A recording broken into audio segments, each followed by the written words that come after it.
Bismillah ar-Rahman ar-Rahim. I wanted to record a few thoughts about this complex question of the rule of one, or what is known in Arabic as the Qa'idat al-Wahid. As many of you know, I don't believe that the rule of one is a correct rule. The rule of one is something that many Muslim philosophers in the past have accepted. Many others have actually rejected it. And I believe that this rule of one is wrong. I've always felt that the rule of one is wrong.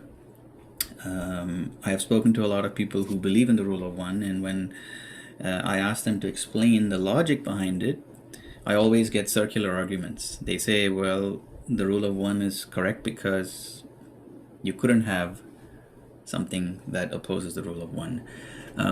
And the circular logic always made me very uncomfortable.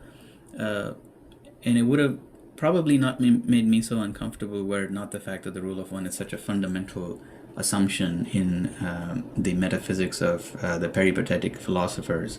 Their whole worldview in terms of how God created the world is actually based on this rule, which is why they postulate that God created the first intellect first and then followed it up with the first intellect then creates the second intellect, and then the heavens and the earth follow. God doesn't create all of creation directly. This is a very important implication. It has obviously very significant theological implications. It also puts a kind of restriction on what God really can do.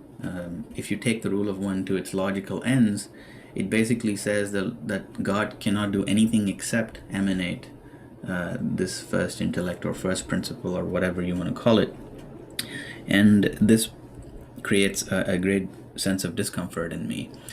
And I have been thinking about this problem for a long time, and the purpose of this video is to share some of my thoughts on why Ibn Sina believed in the rule of one, right? And where did he go wrong? And I'm going to, inshallah, explain to you first where I think Ibn Sina comes from. And you can see here that Ibn Sina's logic is actually not flawed. Where really Ibn Sina goes wrong in his understanding of the way materials work. So a disclaimer, obviously I'm not an expert in Islamic philosophy, and I have absolutely no formal background in the Islamic sciences of any kind. I'm simply an amateur. I do have a background in sciences generally. I've taken grad level courses in solid state quantum physics from some of the world's leading minds, including Nobel laureates, but I am by no means an expert in Islamic or Eastern philosophy other than sort of amateur reading of various books. If there are any errors in this presentation, they're all due to my misunderstandings and limitations. The question that has always perplexed me is Ibn Sina and his insistence on the rule of one. Ibn Sina, rahmatullah alayhi, we know is really one of the true geniuses of human history. He was a polyglot. He knew the Quran by heart. He knew the sciences. He was a practicing doctor, I think, by the age of 16 or something like that. He wrote one of the most important manuals of medicine that was still in use until, I think, the 16th century, both in the Muslim world and the Eastern as well as the Christian world. So clearly he was a genius. And yet his worldview, his cosmology relies greatly on this rule of one. We cannot underestimate how important the rule of one is to Ibn Sina. He formed his whole idea of cosmology, of the various spheres and how motion is structured based on this rule of one, and we now know that cosmology is actually wrong. So the question really is, why did he make this mistake if it was so obvious? And there are many others who objected to it. Ibn Rushd, for example, did not accept the rule of one.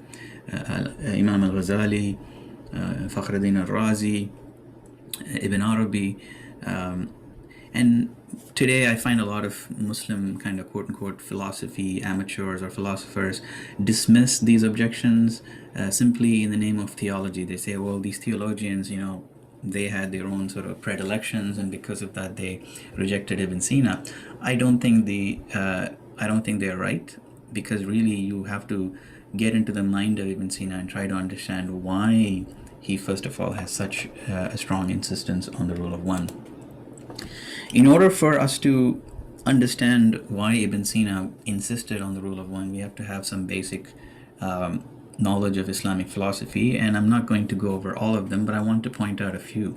The first one is what is called the 10 categories. This is really an Aristotelian principle, according to which anything in the universe, anything in creation essentially, is a mahiyya, or has mahiyya, which means that you can point to it and know something or say something about its essence. And according to the peripatetic philosophers, including the likes of Ibn Sina, there are 10 fundamental categories. They're called the maqulat al-ashar. Maqulat comes from ma yuqal, what they say about something, as opposed to ma'qul. It's not from the intellect. So these are maqulat al-ashar, and there are 10 accidents starting with jawhar, which is a substance, and then there are the 9 accidents: kam, kayf, mata, ain, was, milk, etc. These 10 categories are the highest level, and anything in creation falls into one of these 10 categories. So for example, a material body will have jism, madda and surah, which if it's hylomorphic, and then on top of that it may have some accidents like color, it could have size or shape, dimensions, its orientation, where it's located, its time, etc. So everything in the universe falls under one of these 10 categories, and these 10 categories are at the highest level of mahiyat, which means that you cannot have something falling under different categories. Okay, so you may have a substance which has multiple accidents, but each of those accidents are essentially in what we call mutually independent categories. These categories don't overlap at all. This is a very, very important point to keep in mind. These categories are non-overlapping, these 10 categories. A subtle point here is that there are actually not 14 categories, even though the picture looks like it. There are only 10. The 5 jawhar are under jawhar. So jawhar and the 9 arad are actually the top category, and under them you have, under the jawhar you have 5, nafs, aql, jism, madda, and surah. Now, the second rule that the Islamic philosophers believed in, which is a very logical principle, is something called Sinkhiya. The rule is actually called luzum Sinkhiya bain al-illati wal-ma'lul. Illa is the cause and ma'lul is the effect. And Sinkhiya is this notion of conformity, right? The fundamental principle here is that if you have a cause-effect relationship, right, there must be some type of mutual conformity between the cause and effect, all right? Without this, things sort of fall apart. So for example, when you look at water, right, a substance like water, water has certain effects. It has wetness, for example. It's a fluid, it flows, and this is something that's suitable for water. Okay, fire has some other properties. It has the properties of heating, for example. Metals have other properties. They have the property of being rigid, and these and because of these properties, they have certain effects, and the effects have certain dependencies on the properties. And the thinking here is that if you don't have this conformity, then essentially anything can be the cause of anything, right? It's only because of this conformity that you find that there are certain cause and effect relationships. Without this conformity, you essentially have a many-to-many mapping between cause and effect, and there will be essentially no cause-effect relationship, right? The illa, the cause, cannot lack what's in the ma'lul, right? So if you just imagine that the cause kind of gives something to the effect, the effect can only have something that the cause has given it. If the cause doesn't have it, then the effect cannot have it. Now the Sinkhiya has a very important role to play in this rule of one, right? If there is only one thing in the cause, whatever that thing is, okay, how can there be differences in the effect?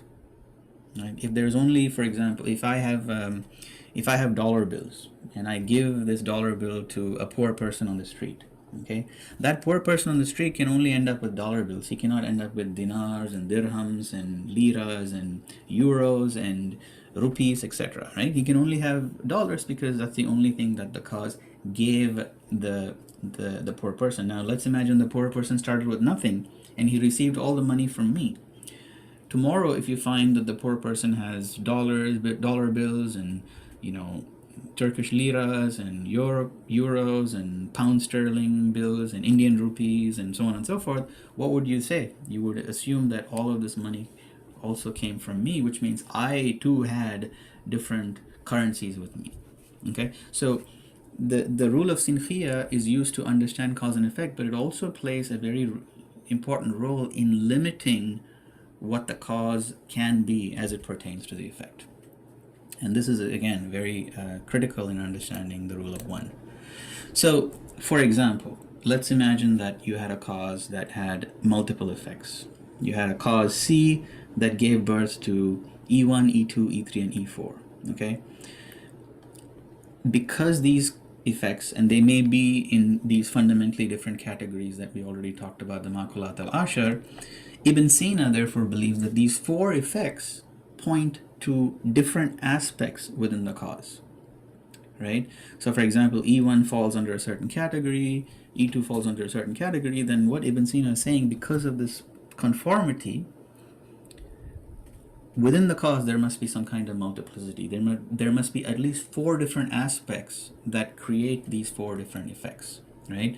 And this plays a very important role, because one of the reasons why Ibn Sina believes in this rule of one, as you can see here, is let's imagine the cause is God and the effects are multiple. If the effects are multiple, then because of the rule of Sinkhiya, they point to some kind of multiplicity within God itself. And Ibn Sina and many other philosophers are believers in the rule of divine simplicity. So if the rule of one is not maintained, then if you assume that God has a direct relationship with multiplicity, this multiplicity in creation points to multiplicity in God, and they want to preserve the simplicity of the divine.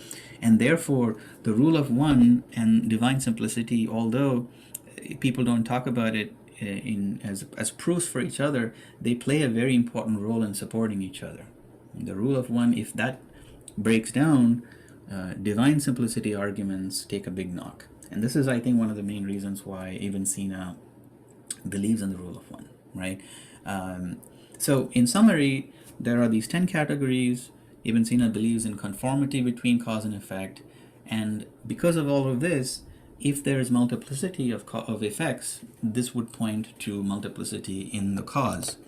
And Fakhruddin al-Razi, who's obviously a theologian, offers some counterexamples, and Ibn Sina responds to it. There's a recent paper that I posted on the group, written by Dr. Dawlat Dadekhuda, in which Ibn Sina makes certain objections, and the author, speaking on behalf of Ibn Sina, responds, right? So for example, let's consider fire burning wood, right? Now, fire is a hylomorphic substance, right, which means it has madda and sura, it has matter and form, and its causal action on wood produces this heating. So we would say that, look, there is heating, which is a cause, and then there's burning of the wood, and these effects are essentially accidents. Because E1 and E2, because burning of the wood and heating are two different distinct effects, it seems like rule of one is false. This is the objection that people like Fakhruddin al-Razi are making. Okay, so you have fire, which causes E1, which is heating, and E2, which is burning of the wood. So Fakhruddin al-Razi says, well, this breaks your rule of one. But here's where Ibn Sina and the author of this paper make a very interesting counterpoint. They say, yep, there are in fact two distinct effects.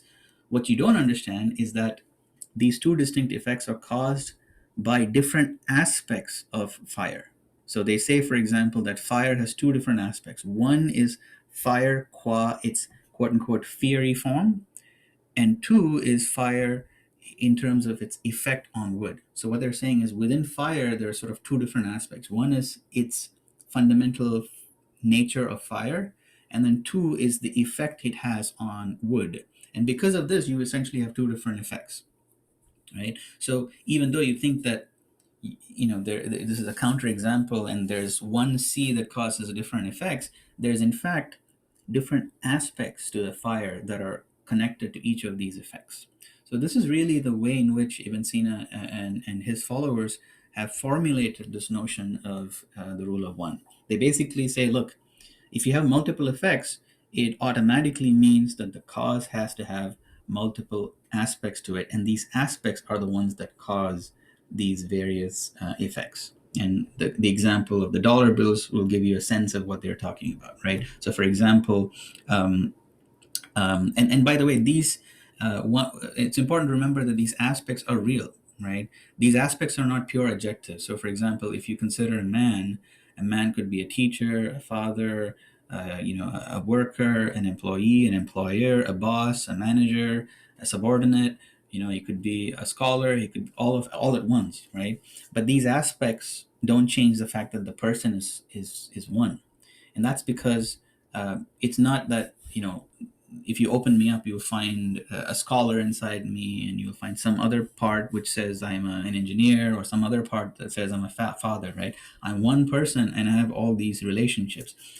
Aspects are not like relationships. Aspects are something real. So according to Ibn Sina, there's something really distinct within fire that causes heating, and something else that's distinct within fire that causes the burning of the wood. If these distinctions are not real and just purely relationships or arbitrary, then divine simplicity wouldn't be broken by God being directly involved in effect. So it's very important to keep in mind that according to this peripatetic notion, the aspects, the haythiyat as they call it, are real. They point to some real distinctions and real complexity within the cause. But I want to offer a simple counterexample, which I think will prove that this rule of one essentially is untrue. Let's take the cause fire and the effect of iron. We all know, we've seen this picture and pictures like this many times. Maybe some of you have worked in a blacksmith workshop. Whenever you heat iron, guess what happens? There are many different effects that take place in iron, right? You have the heating of the iron, you have the expansion of the iron, you have the change of color of the iron. Now, when Ibn Sina looked at something like this, he would acknowledge that these are three different accidents. And in fact, these accidents fall under different categories. So, for example, expansion would fall under kam, because it's a kind of dimension, whereas color, change of color, is actually a change of quality. It's an accident in kayfiyya. So Ibn Sina would absolutely acknowledge that these are different accidents. But what he would say is that fire within it has different aspects. One aspect causes color, and the other aspect that causes expansion, and another aspect that causes the heating of the iron. This is where I think Ibn Sina goes wrong, because Ibn Sina's understanding of material science is medieval. It's not modern. Today we know exactly how these things work. Why is it that a piece of iron glows red when it's heated? We know about black body radiation curves. We know about linear coefficient of thermal expansion. The rise in temperature, change of color, change in dimension, etc., are not caused because there are different aspects or real qualities within the fire that are distinct. It's not that fire has a quality of color or some kind of aspect within it that causes the redness, and another aspect that causes the expansion of the iron rod, and another aspect that causes the heating. They all come from the same fundamental quality, which is that fire causes vibration of atoms, and the vibrations of atoms leads to radiation of photons. It causes linear thermal expansion based on the coefficient of thermal expansion, and it causes the change in potentially shape and size, etc. So here we can see a very, very simple and obvious example where you have a cause that creates multiplicity of accidents, and yet they don't point to multiplicity within the cause itself. It isn't the case that fire has these different aspects. Yes, somebody could make up an aspect of fire and say fire has an aspect that causes color, but this is untrue, because we know with modern physics that the aspect of color is not something that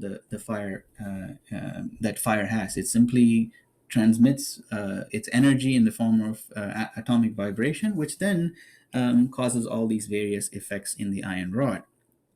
Now, it's also very important to remember that according to Ibn Sina, and they will agree, that these effects are distinct, right? We can consider the color of the iron rod without thinking of its temperature. We can think of its temperature without thinking of its size and shape. We can think of its size and shape without thinking of its color. So these are actually distinct effects.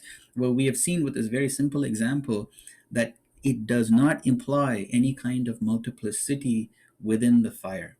It's not that fire has three different attributes or haythiyat or aspects that cause these three different effects. In fact, it is one and the same, which is the quality of energy.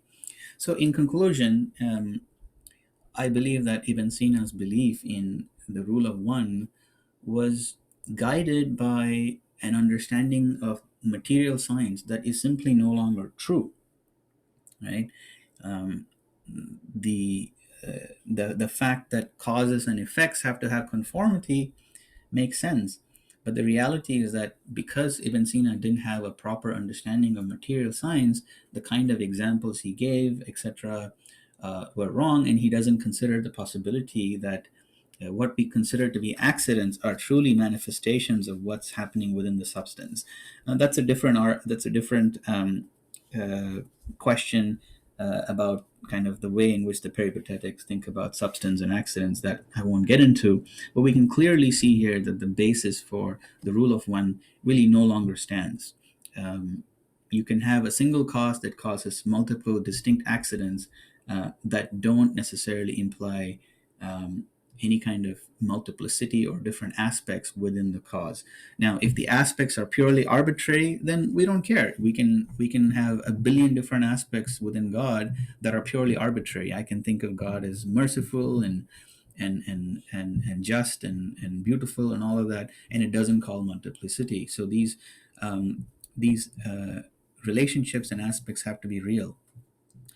And I think this is my final point here, which is I find that a lot of modern Muslim philosophy students, they are not really grounded in the natural sciences, except for a few people like Dr. Syed Hossein Nasser. The rest of them read Ibn Sina or Mullah Sadra or Sahrawardi, and they sort of take it as if it's sort of proven fact. They don't really put it to test using all the things that we have discovered in modern science. Ibn Sina himself was obviously a master of the sciences at his time.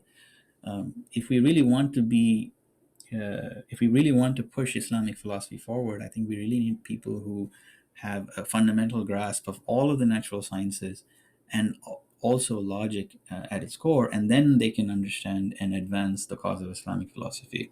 Once again, I apologize if I have made any mistakes. I would love to have a discussion with any of you if you are interested about this topic of the rule of one.